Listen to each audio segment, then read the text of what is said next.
Pertanyaan yang paling mendasar yang mungkin ada di benak Bapak Ibu terkait dengan peringkat universitas, di mana eh, ada yang menyatakan bahwa pentingkah riset itu bagi kampus. Mau tahu jawabannya seperti apa? Tetap stay tune di channel saya, kita bahas ini lebih dalam.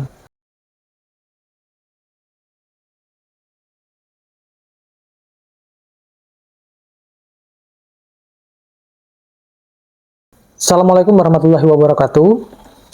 Nah, kali ini saya mau sharing terkait dengan sebuah pernyataan bahwa seberapa besarkah atau seberapa pentingkah riset itu untuk peningkatan kualitas kampus itu sendiri.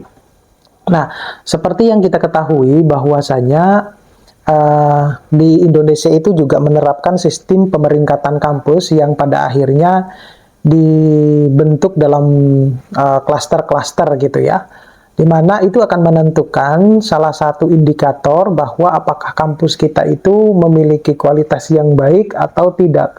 Nah, di dalam salah satu penilaian untuk menentukan klaster tersebut itu adalah melalui risetnya. Tetapi riset saja itu tidak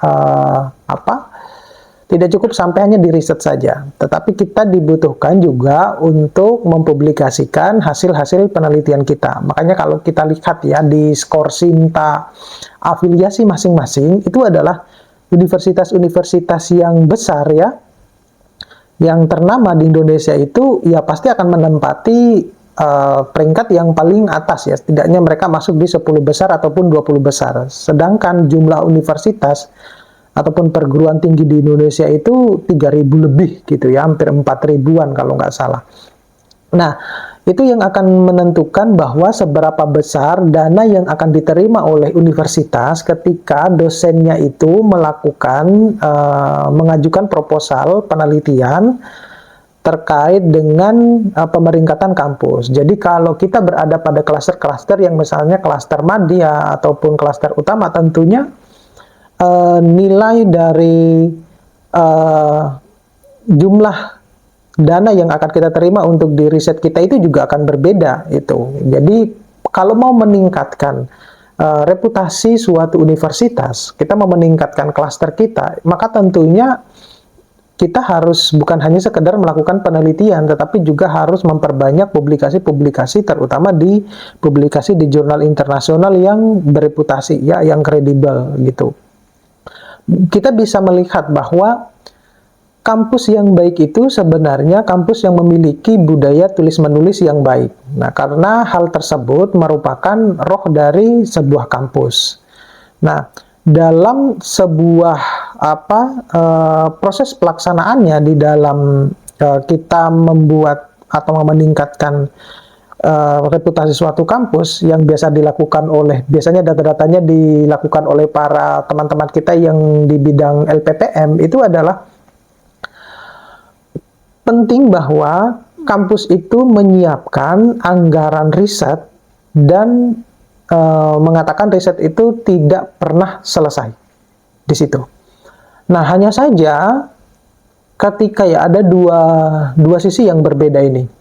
Ada saja kadang-kalanya universitas itu sudah menyiapkan dana, tetapi ketika dosen yang melakukan penelitian itu bahkan tidak sampai ke publikasinya, begitu ya, tidak sampai ke publikasinya. Padahal universitas sudah mengucurkan dana di dalam untuk melalui hibah-hibah ya, hibah kampusnya sendiri. Terlebih-lebih kalau kita juga bahkan bisa lolos sampai ke hibah nasional gitu ya. Nah, di sisi yang lain ada kalanya ketika universitas itu pun juga sudah menyiapkan dana, tetapi dana itu juga tidak cukup untuk kita melakukan riset ya, yang kiranya bisa layak untuk layak untuk publikasi ke jurnal internasional ya, semacam itu. Jadi padahal di beberapa universitas juga itu juga sudah menerapkan yang namanya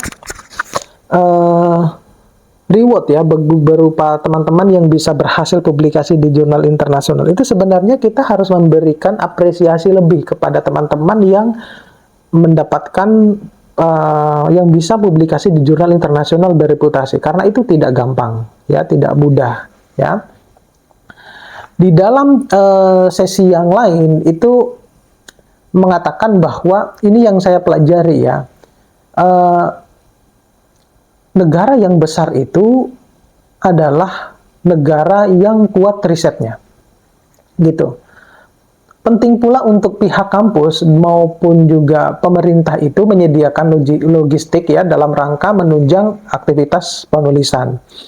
Nah, permasalahannya di Indonesia itu sumber dana untuk ya mendapatkan dana penelitian itu baru bersumber hanya satu-satunya dari nasional, dari pemerintah gitu ya.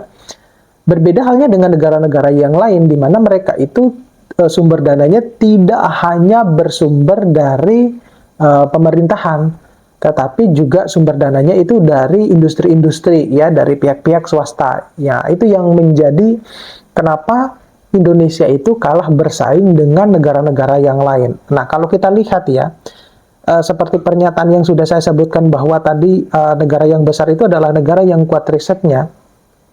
Cina itu adalah menduduki urutan pertama di dalam hal publikasi ya.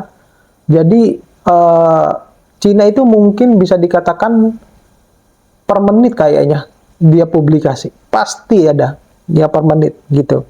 Dan kalau kita lihat mereka-mereka itu juga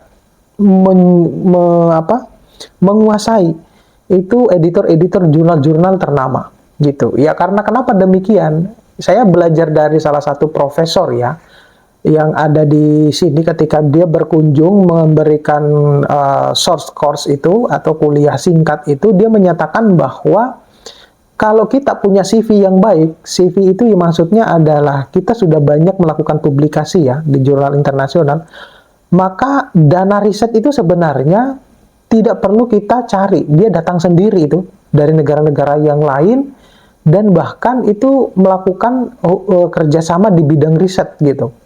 Itu yang baru saya dapatkan dari shortcut di situ. Jadi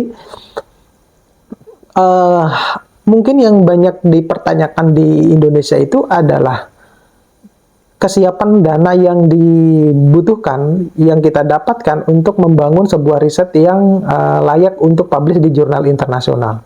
Tapi terlepas dari itu, yang terpenting itu adalah adanya kesiapan kita sebagai dosen ya, untuk tetap mau menulis di jurnal-jurnal internasional. Nah, semacam itu. Jadi kita tahu bahwa di jurnal internasional itu kan ini ya, apa itu reputasinya sangat besar dan itu adalah satu-satunya cara untuk membranding ya, untuk membranding universitas kita, untuk membranding diri kita sendiri.